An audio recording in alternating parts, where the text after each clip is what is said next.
Hello, everybody. Welcome to another episode of Past the Tots. I am Mike Craig, one of the founders of Nutrislice. Excited to talk and bring you all into a conversation today with Robin Safley, the executive director at Feeding Florida. All of us have been paying attention to the Hurricane Ian that hit just a few weeks ago. Just the devastation and some of the things that I've heard. One of the deadliest and biggest hurricanes to hit the coast of Florida, and a unique one as it came. Just the location and where it came and landed.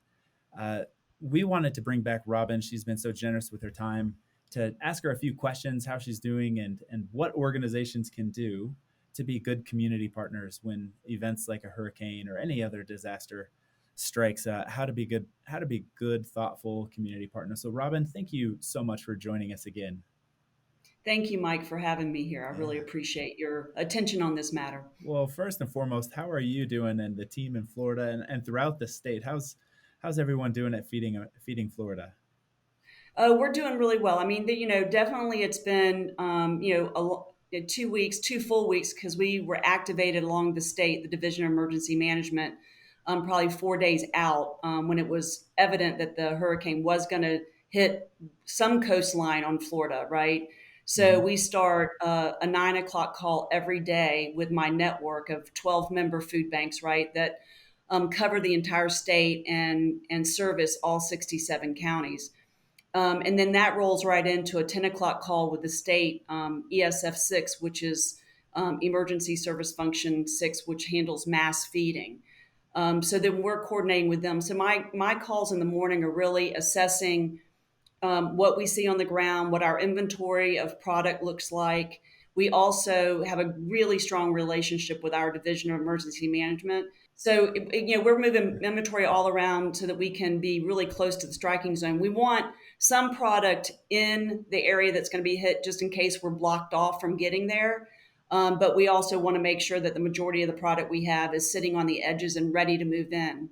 And Yeah. so, again, we're not the only ones at the table. You've got the Red Cross, Salvation Army, Florida Baptist. And as well, Mike, you may very well know that the schools play a very huge role in a disaster in that the commodities that they hold for the school lunch program are the first to be released for hot meal feeding. So, and then many of those schools go into sheltering operations. And so we Yeah. oftentimes with our food banks will also support those sheltering operations with food and water. And what was the experience like, Robin? I mean, those food banks and all the helpers, they're individuals with homes and Mhm. families and people.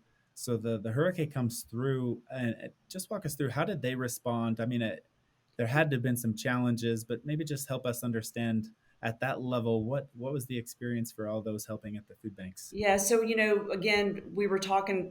That first part of the week, it was coming to the Big Bend, the Tallahassee area where Yeah. I'm located, and it slowly slid down the state. And so we were all being situationally aware. And I think that the eeriest moment is the night before you know it's going to hit. You've positioned all your assets the best you can. You evacuated if needed, and then you're in a wait and see. And the majority of it hit during the day, but it extended overnight. So it really took us to that next morning to really understand what the devastation looked like. And of course, everybody has seen the images. It was dramatic. So our food bank that is in Fort Myers, which was the central part, where it came on landfall, they did sustain some minor damage to their roof. We were lucky in that all of their trucks and everything were still available and working. And we were able to isolate where that leak was in the roof. It did not damage any of their product, and the structure was sound. So we've been, temporarily repaired the roof, very temporary, and are working out of that. So about 45 of their employees were actually, their homes were damaged or they were blocked. Either by electrical lines or down trees, so they could not exit their homes. So it takes a little bit of time on the other side of that storm to understand, what assets you have available, what are our challenges. But again, we're, as a group meeting, then we started calls every morning at 9 and every evening at 4, just to start the day, what our needs were, making sure that we were shared resources. So, I've got Feeding Tampa Bay, which is right there in the Tampa Bay area. They did sustain some damage. And then you got All Fates Food Bank, which right in the Sarasota DeSoto Trail. But I don't know, y'all were all paying attention when Ian hit, it went really slow. So we had a lot of water. So we had all this flooding in the sort of the central part of the state, Orlando, Volusia County, et cetera. So we had this 1-2 punch that was going on that had different, very different, temperaments, if you will. So, Yeah. but then what we start doing is, immediately looking at your capacity. How many of your agency network is viable? How many are coming back online? And then how do you supplement that network that's out with maybe direct distributions into those neighborhoods to get them that? And of course, we're there with MREs and water in the first blush, right? Not the necessarily the food you want, but it's sustainable. And of course, there was such a massive, you know, technology and electrical outage, so that was Oh only yeah. required. So And Robin, as you were kind of going through this, and I've been through some emergencies and disasters myself. There's so much going on. It's quite the adrenaline rush. What advice would you give to an operator, a food operator, with resources at their disposal as they're kind of going through these different stages? I mean, as you've done it a time or two, what can you share? What would you teach someone who's never experienced this before? you mean from a standpoint of a responder or a standpoint of a citizen who receives the? Well, as as your role as the uh, executive director, where you've got all yeah, these resources and you're wanting to go to the rescue, you're trying to be just as wise with everything you're doing, and safety is an issue, and and timeliness. Like, what would you share? Just yeah. because there's so much happening at the time. Well, again, I think Florida, we're unfortunately used to this, right? We've had experience, and so again, I want to reiterate, we have this close relationship with the Division of Emergency Management, and are a great asset to them, and they're a great asset to us.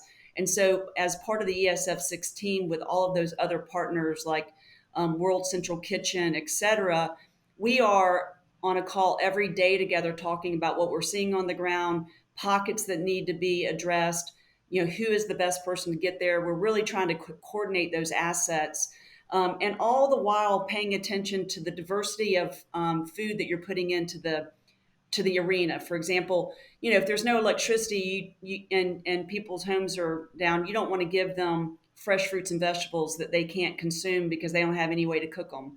And so it's really paying attention to when people come back online and what their challenges might need. But we also work closely with, we call it's our division of emergency, our division of our Department of Children and Family, which in other states might be, Health and Human Services, et cetera. They are responsible for SNAP, and SNAP, it's called Disaster SNAP. And it's a one time benefit that individuals who, if you will, because of the damage done, are situationally poor. So it gives them a one time pop of money to restore their product that they may have lost. Now, Mm. DSNAP, Disaster SNAP, does not come online until there's enough retail outlets available in the arena. So you just have this pacing out of MREs, water, then you go to hot meals, which are, World Central Kitchen, Red Cross, etc. And then we're at the stage now, 2 weeks out, where we've got a lot, still pockets of electricity not in. Most of our electricity is back on. We definitely have the rivers have crested in the central part of the state, but the state of Florida is not absorbing that, so the water's just standing. So we still have flooding occurring. So we're paying attention to that next stage, which will be more of a mix of shelf stable products, grocery products that you can pop top or eat without cooking, but it is definitely more viable than a ready to eat meal like a military meal. So That's awesome. I was just at the Division of Emergency Management today, and we were beginning to really talk about that long term feeding. I think what'll be interesting, and it's always interesting on this other side. So the individuals we serve pre-storm, right? So in Blue Sky are those families that are marginalized and struggle to make ends meet. They're typically employed, but not at a high enough salary to meet the demands of the high cost of living and childcare, et cetera. So we know that those individuals are the ones that are least likely to be evacuating, right? Because they don't really have the resources to leave. They don't have, somewhere else to go.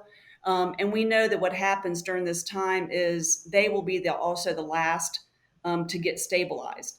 And so when we look at this, putting our system back in place, these are the individuals, and we'll have new individuals that we have fed during and offered other services too. So we're not just dealing with food; we're dealing with adult diapers, infant diapers, Mm-hmm. formula, Mm-hmm. hygiene kits, right? So toothbrush, etc., to ensure that these families get that. And we know that that's going to be a long tail for us. I mean, it does not go away for a long while. So we're paying attention to our pipeline that we're building out for capacity to make sure we think that far ahead. So working with one of our big growers, Lippman Brothers, in Florida, they've loaned Harry Chapin Food Bank one of their warehouses for the next 3 or 4 months at free of charge. And we're just so grateful for those types of partners that we have. Of course, we love our ag community in Florida, and they keep leaning in and giving. So um, Well, it sounds like, if I heard that right, that there's just incredible correlation across the different departments and divisions, agencies, and groups that are out there. So just the regular communication, it sounds like there's lots of communication that you're getting from the different teams, all the boots on the ground and the needs, the pockets, the areas, and being able to communicate that with everyone so that it's coordinated and structured, and really making the most impact. And wow, it sounds that's incredible. Just the analysis of looking at the long tail and being able to mobilize for the short term, and then as you kind of build out different types of meals and offerings that you can provide people, but then thinking, hey, we're gonna have this type of of a customer, mhm. and these are going to be the needs that aren't going to go away necessarily in a week or two, three, four. We're going to be here for the long term, so let's start to think and plan around that. That's fantastic. Well, and I think Mike, you and I have talked. The schools system play a huge role in this, right? I mean, they when a community goes through a disaster like this, the first thing that can stabilize that community is the schools coming back online. Mm-hmm. And I am happy to say that Lee County, I believe, is opening up on Monday. I That's think they're great. having to bring in a lot of portables to handle some of the damage that was done to the school, but that's being done. And of course, we have that strong partnership that you and I talked about several weeks ago with our food system on our schools in our district to make sure that we're opening back up those school pantries so that those families, when they're picking up their children, can also leave with additional food that perhaps the school can't give them through. But the schools, obviously are going to be operating school lunch and and breakfast, and then in many instances we offer the after school meals program which and can offer supper. But the schools also offer that. So we're always partnering with them to make sure how can we help them as they serve the families and the children, and it's a great relationship. As we close up, I'd probably just let's continue with the heartwarming stuff. You were telling me a story about one of the members of feeding Florida that was in HR and kind of stranded during the Yeah. hurricane. Yeah, I mean, as the sort of the next day and into the next day, communications were down a lot. I mean, the governor mobilized 100 towers so that we could get connectivity. But in the meantime, my CEO Richard LeBur, who's at Harry Chapin, which is Ground Zero, was calling me. His HR individual was they had gotten word that she was stranded in her house, surrounded by water, sort of on an island. And it was an island that everybody was fully aware of, but we were able to begin routing that up. And this is at 10 o'clock at night, at 11 o'clock at night, because it's 24/7, up to search and rescue, to make sure that they were aware of that one voice. And we do, there's a thousand of those. I think one of immediately because housing becomes a problem, right? Even for first responders who want to get to the area. So we immediately, our food bank over in Pensacola actually has an RV that sleeps five. So we had it trailered down there, set it up, And come to find out, several of Harry Chafin's employees had lost their home, so they were coming into work and living out of their car. So we were able to put them in that RV. But think about that. They were living out of their car and they showed up to Showed work up so to that work. they could help distribute food to those in need. So, we have done a great deal in our food banks to make sure that when we're looking at the community, we're thinking of our own workers as well, because they are part of that community and they are struggling as well. So Harry Chapin created a needs board, and people can just ask, and then we help fulfill those needs collectively as a network. Robin, you talked about collaboration and creativity, just partnerships. What does that look like for Feeding Florida? And yeah, in your world, what does good, strong creativity and collaboration look like in the midst of a disaster recovery? Well, Mike, and we saw this in COVID. Unfortunately, collaboration is almost easier in a crisis, right? People put down their walls, their silos. It forces innovation and creativity.